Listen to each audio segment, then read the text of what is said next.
अस्सलाम वालेकुम दोस्तों, कैसे उम्मीद है खैरियत से होंगे। आज की वीडियो बहुत इंटरेस्टिंग है। वीडियो में मैं आपको बताने वाला हूं पाकिस्तान सुपर लीग सीज़न 7 की एक बहुत बड़ी अपडेट। सीज़न 7 स्टार्ट होने से पहले मेरी आप सबसे एक रिक्वेस्ट है कि जल्दी से चैनल को सब्सक्राइब करें। यहाँ पर आपको पीएसएल से रिलेटेड सभी खबरें, बिल्कुल इंटरेस्टिंग और ज़बरदस्त रियल खबरें आपको मिलेंगी। तो वीडियो को आगे बढ़ाते हैं। मोहम्मद आमिर की बात करते हैं। मोहम्मद आमिर ने रिटायरमेंट लेने के बाद दोबारा से फैसला किया था पीएसएल को ज्वाइन करने का। पीएसएल 7 में वो कौन सी टीम का हिस्सा बनना जा रहे हैं, कराची किंग्स या फिर पेशावर ज़ल्मी। तो इस वीडियो को अंत तक लाजमी देखिएगा।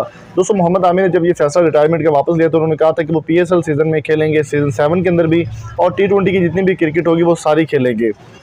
पीएसएल सीज़न 7 के अंदर मोहम्मद आमिर आपको कराची किंग्स में खेलते हुए दिखाई नहीं देंगे। ये खबर सोर्सेज अंदर के सोर्सेज के मुताबिक ये खबर बताई जा रही है कि मोहम्मद आमिर को इस बार इस्लामाबाद यूनाइटेड का हिस्सा बनाया जाएगा और वो इस्लामाबाद यूनाइटेड में खेलेंगे। तो दोस्तों, उम्मीद करता हूँ ये छोटी सी अपडेट मोहम्मद आमिर के हवाले से आपको पसंद आई होगी। अगर आपको वीडियो अच्छी लगे तो चैनल को सब्सक्राइब करें, वीडियो को शेयर करें, लाइक करें, अपने दोस्तों के साथ भी शेयर कीजिएगा और पीएसएल 7 न्यूज़ ऑफिशियल को ज़रूर सब्सक्राइब करें। मिलते हैं जल्दी नई वीडियो के साथ। अपना बहुत सारा ख्याल रखिएगा।